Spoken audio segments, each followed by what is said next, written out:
This is the Thoughtful Travel Podcast. I'm your host, Amanda Kendall of the notaballerina.com travel blog. Every episode, I'll share travel tales from several fellow travel lovers, and together we hope to entertain and inspire you, remind you of some of your own great travel experiences, and encourage you to hit the road again soon.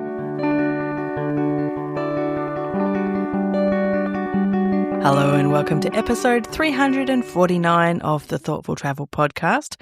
We've got a deep dive interview today with Nicole Smith on travel photo memories. Nicole's the founder of Flytographer, which we'll get into in a second.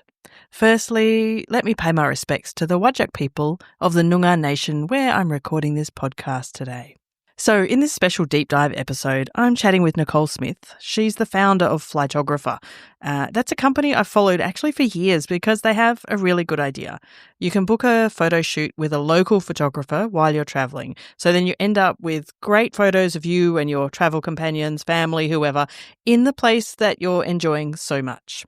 Nicole and I chat about how Flytographer started and some of the other benefits of these photo shoots, but to start off with, we got a bit more personal. I am always curious about how an interest in travel starts. How does the travel bug bite? And Nicole told me about her grandfather. He was born in England but migrated to Victoria, Canada, and he had a big influence on her. Some of my earliest memories as a kid were sitting in my grandfather's living room with those old slideshows, you know, the ones where you put them in, click, click, and that sound is still in my head.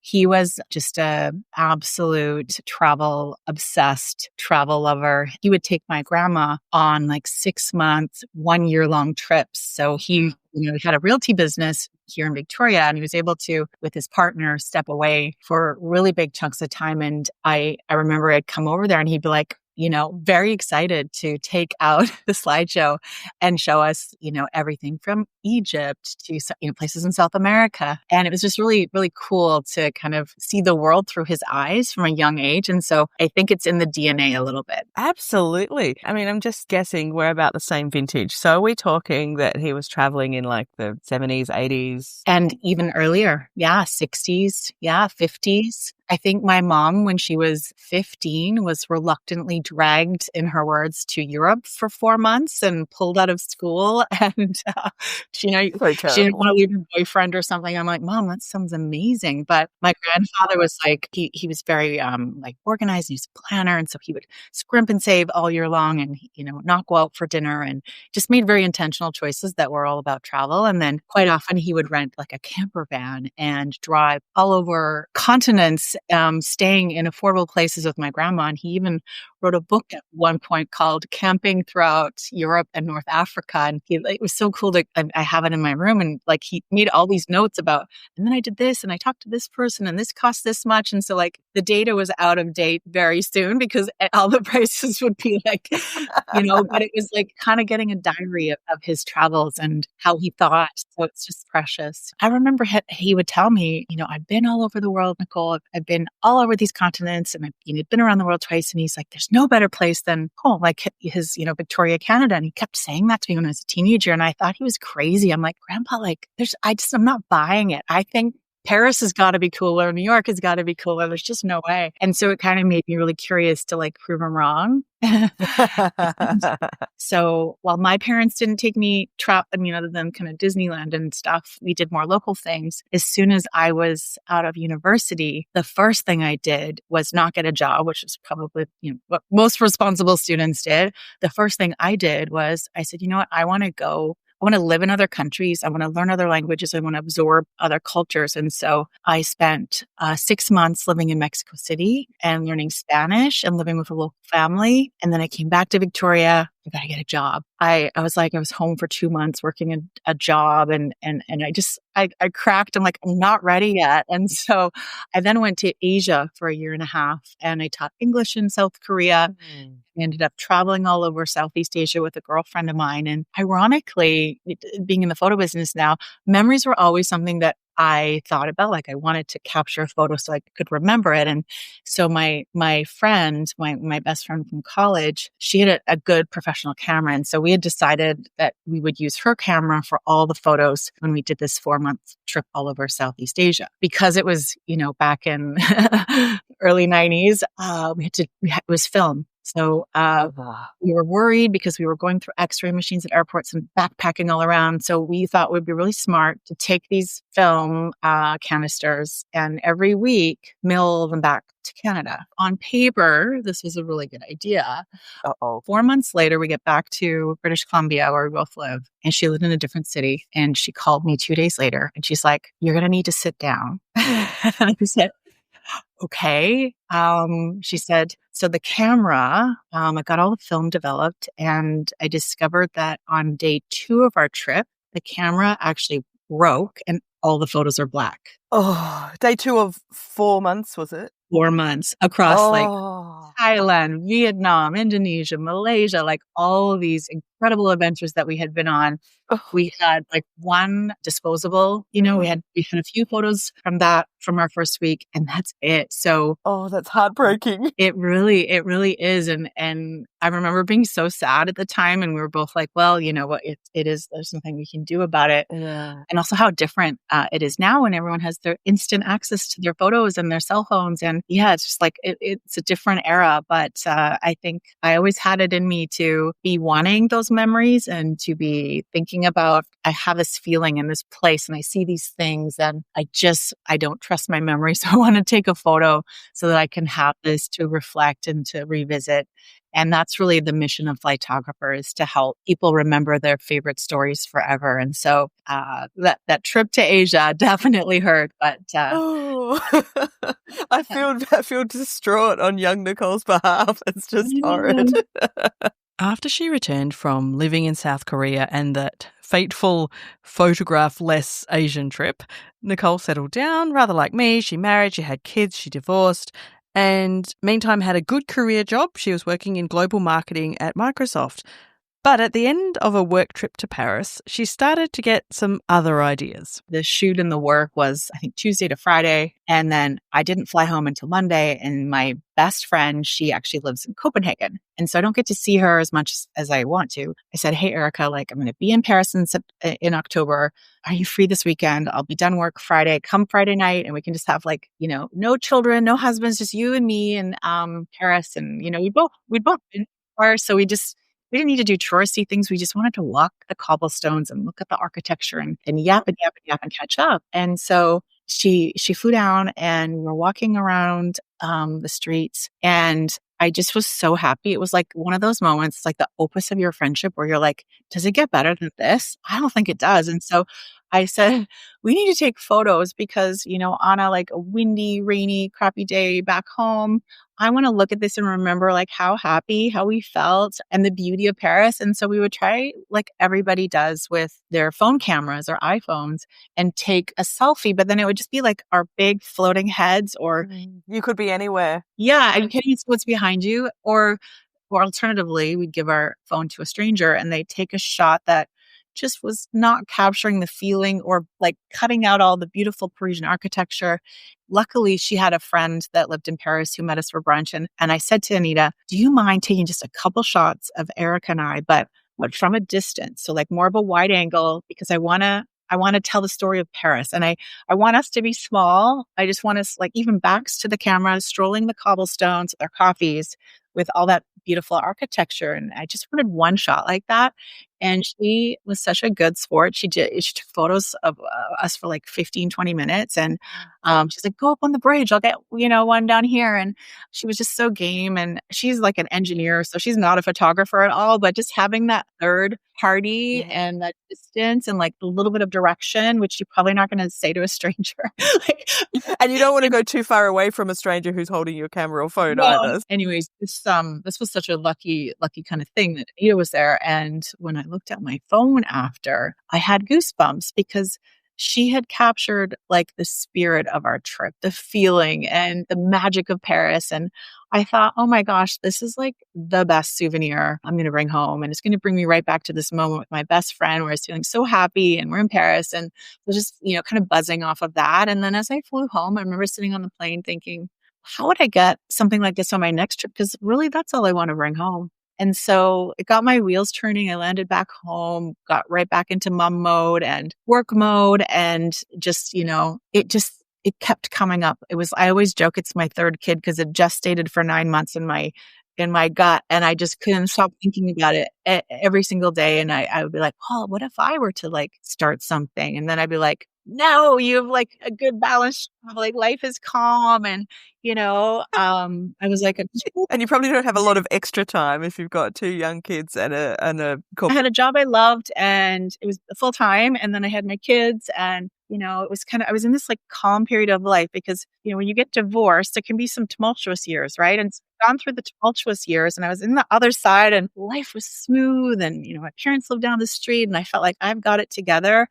I can't go and, start this crazy startup idea. I'm like, I was 39. I was 39 at that point. I thought I'm too old. And I'm like, I've never launched a startup. I'm not even a photographer. I was driving myself slowly crazy. And I kind of got to the point where I was a few months away from turning 40. And I decided to make a deal with myself. I said, okay, let's just test it on the side, try some things. And, before you turn 40, just try something. And if you don't try it before your 40th birthday, then put it to bed forever. Like that was my stake in the ground. And so I bought the website domain.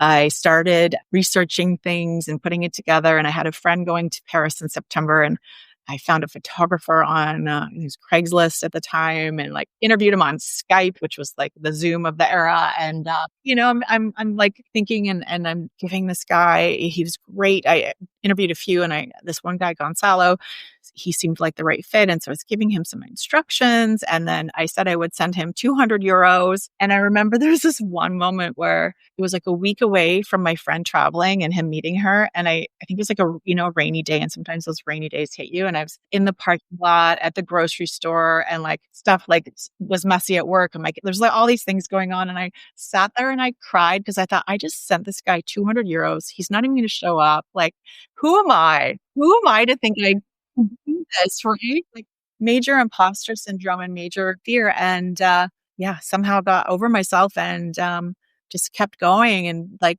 okay, doubt, you go in the back seat. I'm gonna just see what happens here. And so that is literally how it got started. I had a bunch of friends traveling, and I would just ask them and beg them set this kind of up for them. Test it until I had enough. So Gonzalo came through for you. He didn't steal the 200 euros. Did not steal, but you know what he did do? He took photos from their backs most of the time and got like very few of the front of them.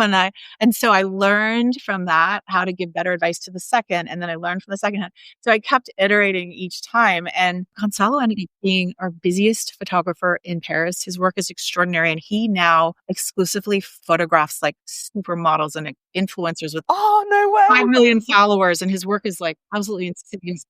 You can't send him 200 euros anymore. No, he's probably a lot more than that. But he worked with us for years and he was like 24 at the time. I was really young. And so I always have a fun memory of him in the early days. But it was sort of like figuring it out together.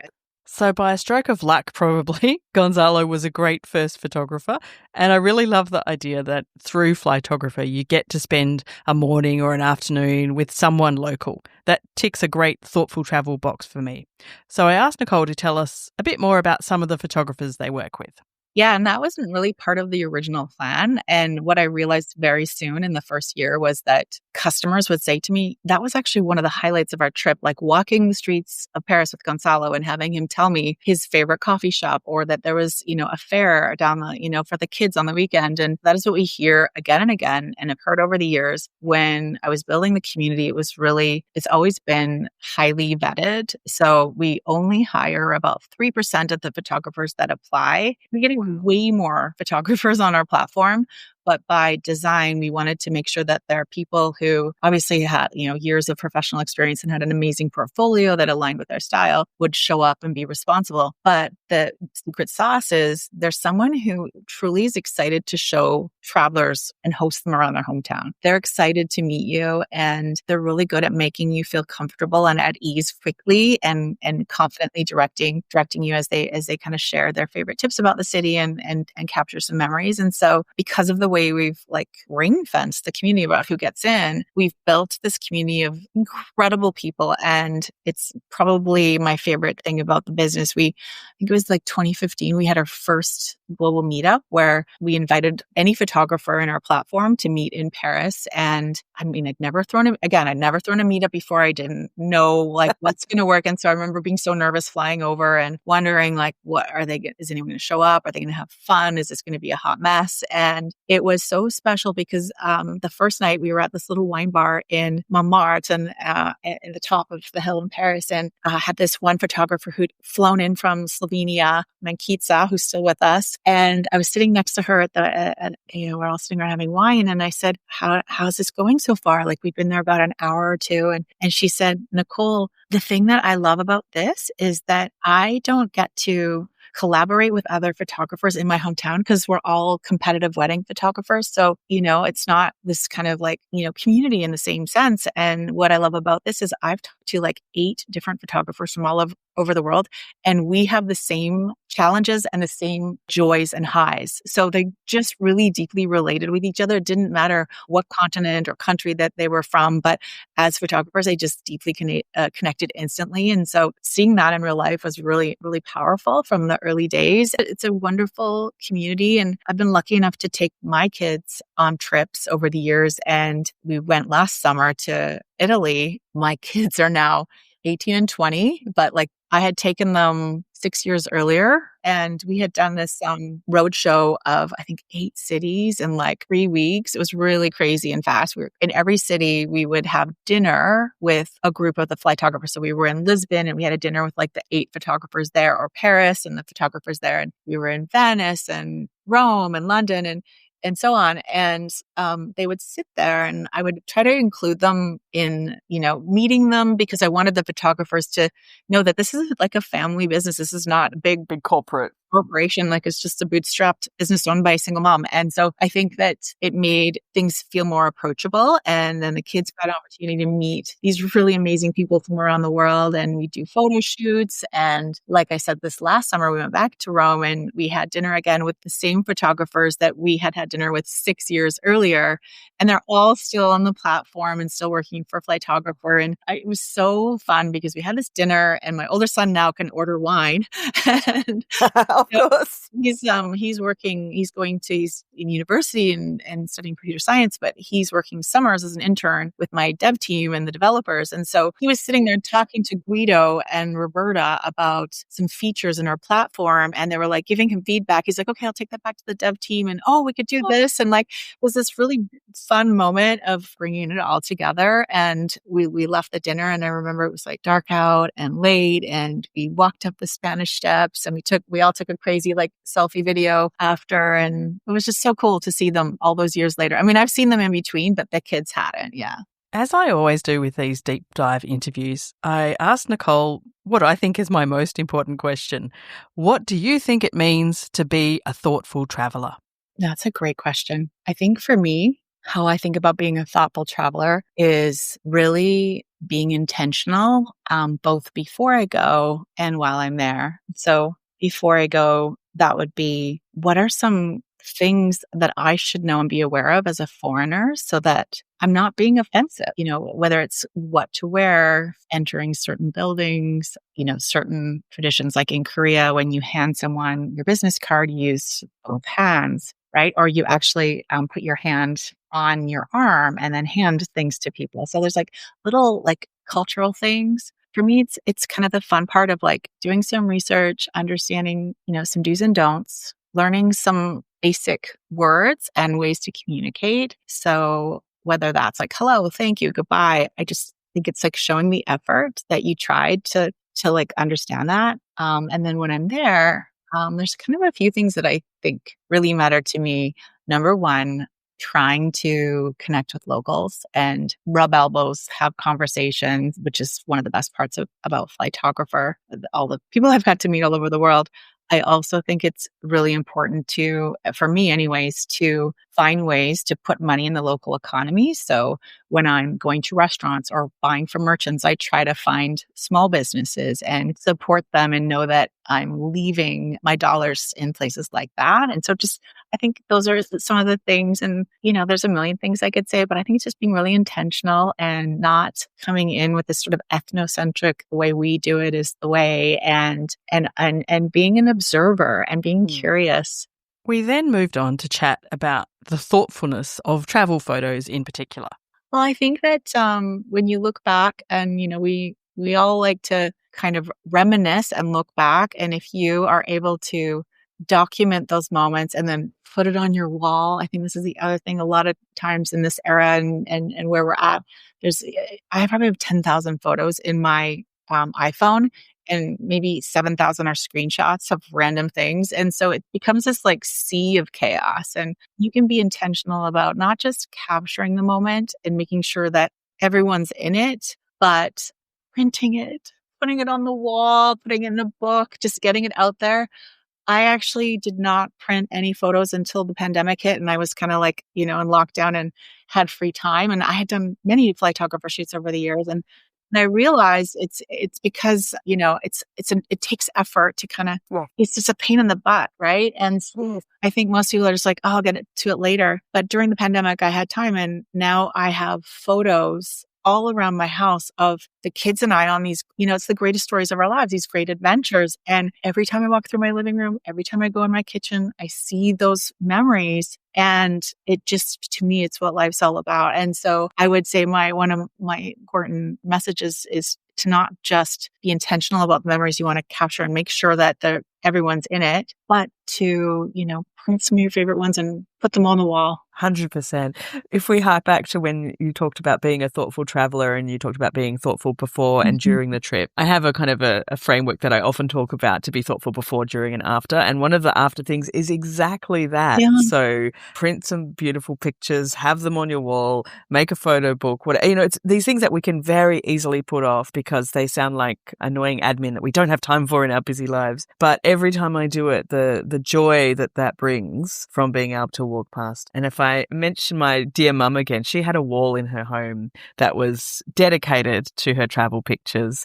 And she had terminal cancer and she was at home. So we had nursing care come in. And the number of nurses who would comment on the wall of photos, that was just such a, oh, your mum's had, done a lot of really amazing things and been some amazing places. Like, yeah. And, we got used to walking past that wall and enjoying it, but it was really lovely to have. Yeah, this is like, it's part of a summary of an important part of your life. Yeah, it can tell some of your greatest stories of your life and remind you of those moments that are just magical. And I have this one photo of my older son and I, because we took a trip to Japan when he was in grade 9 over spring break. We did Tokyo and Kyoto, but we also went to this off the beaten path area called the Kiso Valley. I don't know if you ever went there when you were there. I've heard of it, but I don't think I've been there. Whereabouts is the Kiso Valley? It's an hour and a half north of Kyoto. It's on the old samurai trail.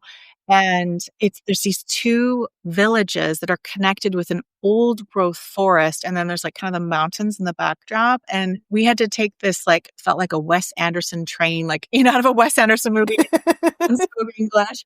And we met our photographer, Masa. Masa's, you can book him in Kyoto. Actually, he's shooting with his partner now too, his wife. But Masa was like, if you come to Japan, you've got to meet me in my hometown, in the Kiso Valley, and I'll show you around. We'll just make a day of it. And so Harrison, my older son, and I took this little Wes Anderson vibes train in the middle of nowhere and met him, and he met us at the train station, picked us up. And these villages have 400-year-old homes. They're all preserved, and it's just you're walking up and down and you just can see history and time, but then it's these beautiful old growth forest trees, a trail between the two. And Masa, just the stories he shared, and we went for lunch with him and we really got to know him. And it was just so great for my son too, to see in such a truly local way away off the beaten path from the Tokyos and the Kyotos that everyone, that there's a lot of information out about there. And we got to have this really local experience. So I have a picture of me hugging him from behind in the middle of the forest that I look at every day, and I just go, oh, that was such a great experience that we had together. And I'm so grateful for those memories. Ah, it's so beautiful. I know that theoretically we can hold our travel memories just in our heads and our hearts as well, but I do have photos from our travels up all around our house, and they just make me so happy. I hope you enjoyed this chat with Nicole as much as I did. You can find out more or even book a photographer at flytographer.com. If you're listening in May or June 2025, just after this episode comes out, we're also running a competition with a $100 voucher for a Flytographer shoot. So head to either of the Thoughtful Travellers groups, that's on Facebook or LinkedIn, for details on how you can win. Don't miss out on more thoughtful travel stories and news as well at our Substack. That's at thoughtfultravel.substack.com. All these links and more will be in the show notes. For this episode, you can find them at notaballerina.com/349. As always, thank you so much for listening. This has been another episode of the Thoughtful Travel Podcast. Show notes and other information are at notaballerina.com/podcast. Join me again soon for another chat about why we travel. Bye for now.